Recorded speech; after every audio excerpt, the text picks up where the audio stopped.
Stanford is near to my heart, not least because I live just a mile and a half from here.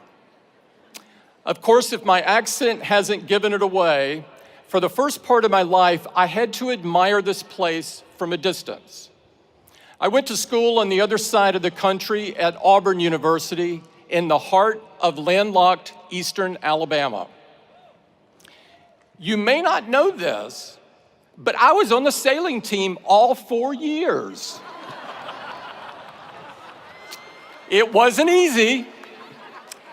Back then, the closest marina was a 3-hour drive. For practice, most of the time, we had to wait for a heavy rainstorm to flood the football field. And tying knots is hard. Who knew?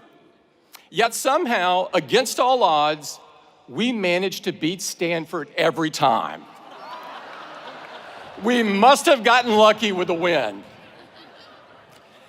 Kidding aside, I know the real reason I'm here, and I don't take it lightly. Stanford and Silicon Valley's roots are woven together.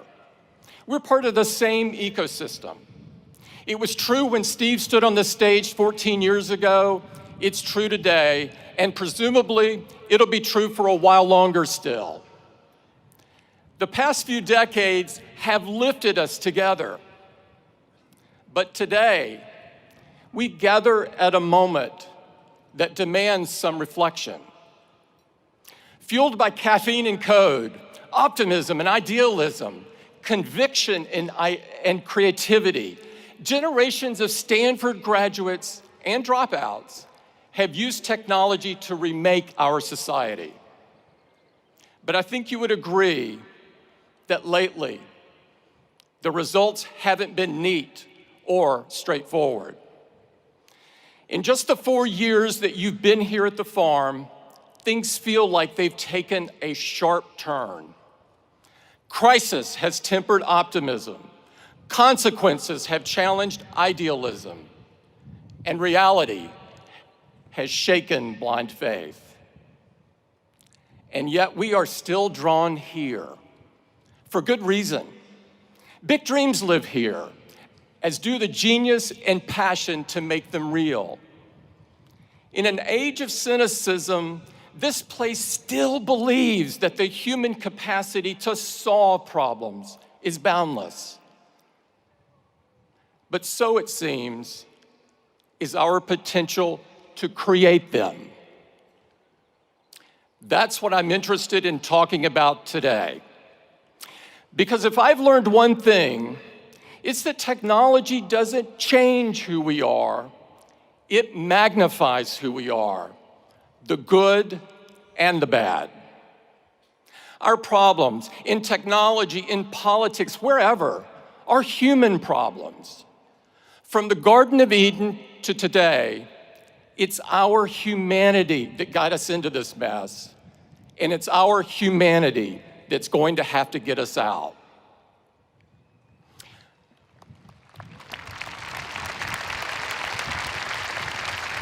First things first, here's a plain fact.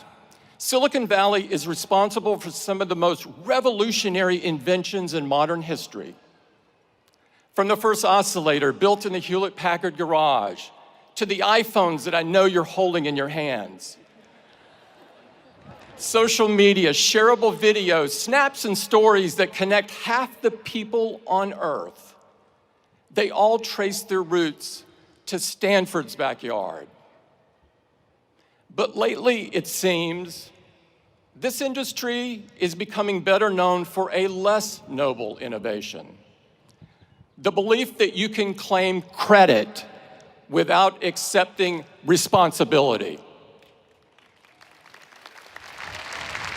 We see it every day now, with every data breach, every privacy violation, every blind eye turned to hate speech.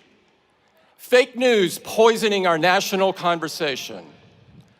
The false miracles in exchange for a single drop of your blood. Too many seem to think that good intentions excuse away harmful outcomes. But whether you like it or not, what you build and what you create define who you are. It feels a bit crazy that anyone should have to say this. But if you've built a chaos factory, you can't dodge responsibility for the chaos. Taking responsibility means having the courage to think things through. And there are few areas where this is more important than privacy.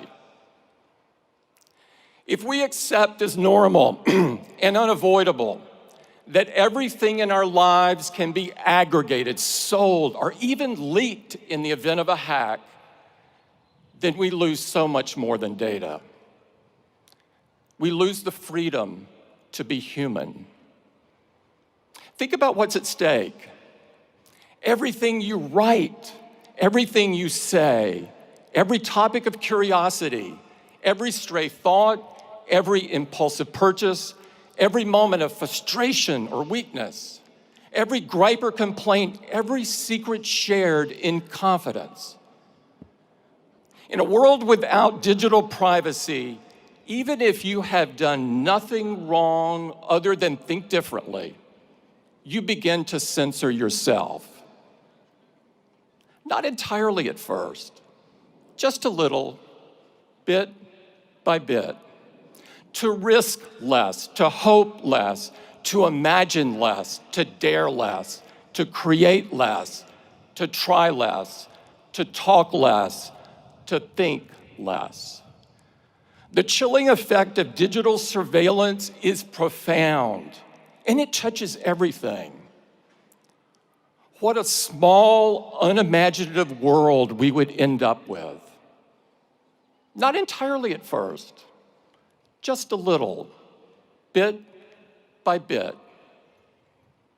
Ironically, it's the kind of environment that would have stopped Silicon Valley before it had ever gotten started. We deserve better. You deserve better. If we believe that freedom means an environment where great ideas can take root, where they can grow and be nurtured without fear of irrational restrictions or burdens, then it's our duty to change course. Because your generation ought to have the same freedom to shape the future as the generation that came before. Graduates, at the very least, learn from these mistakes. If you want to take credit, first, learn to take responsibility.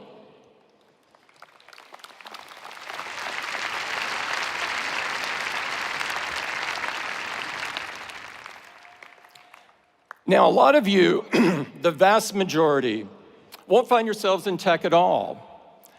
That's as it should be. We need your minds at work far and wide because our challenges are great and they can't be solved by any single industry. No matter where you go, no matter what you do, I know you will be ambitious. You wouldn't be here today if you weren't. Match that ambition with humility, a humility of purpose. That doesn't mean being tamer, being smaller, being less in what you do. It's the opposite. It's about serving something greater. The author Madeleine L'Engle wrote, "Humility is throwing oneself away in complete concentration on something or someone else." In other words, whatever you do with your life, be a builder. You don't have to start from scratch to build something monumental. And conversely, the best founders, the ones whose creations last and whose reputations grow rather than shrink with passing time, they spend most of their time building piece by piece. Builders are comfortable in the belief that their life's work will one day be bigger than them, bigger than any one person. They're mindful that its effects will span generations. That's not an accident. In a way, it's the whole point. In a few days, we will mark the 50th anniversary of the riots at Stonewall. When the patrons of the Stonewall Inn showed up that night, people of all races, gay and transgender, young and old, they had no idea what history had in store for them. It would have seemed foolish to dream it. When the door was busted open by police, it was not the knock of opportunity or the call of destiny. It was just another instance of the world telling them that they ought to feel worthless for being different.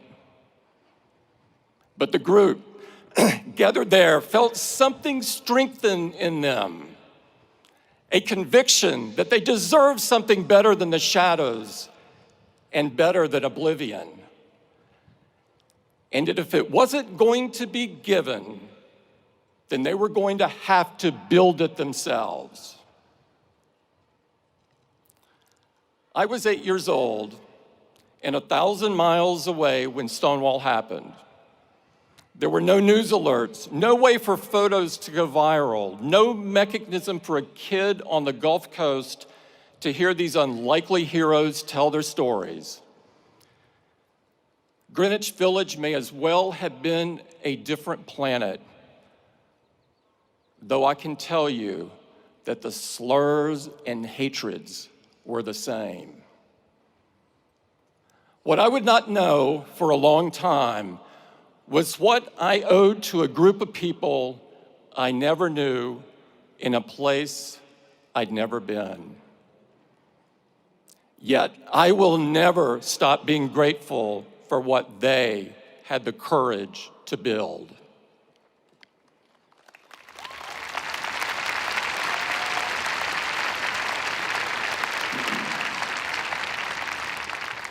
Graduates, being a builder is about believing that you cannot possibly be the greatest cause on this earth because you aren't built to last. It's about making peace with the fact that you won't be here for the end of the story. That brings me to my last bit of advice. 14 years ago, Steve stood on this stage and told your predecessors, your time is limited, so don't waste it living someone else's life. Here's my corollary. Your mentors may leave you prepared, but they can't leave you ready. When Steve got sick, I had hardwired my thinking to the belief that he would get better.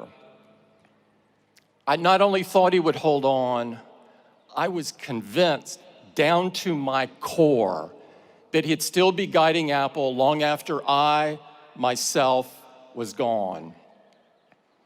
Then one day, he called me over to his house and told me that it wasn't going to be that way. Even then, I was convinced he would stay on as chairman, that he would step back from the day-to-day but always be there as a sounding board.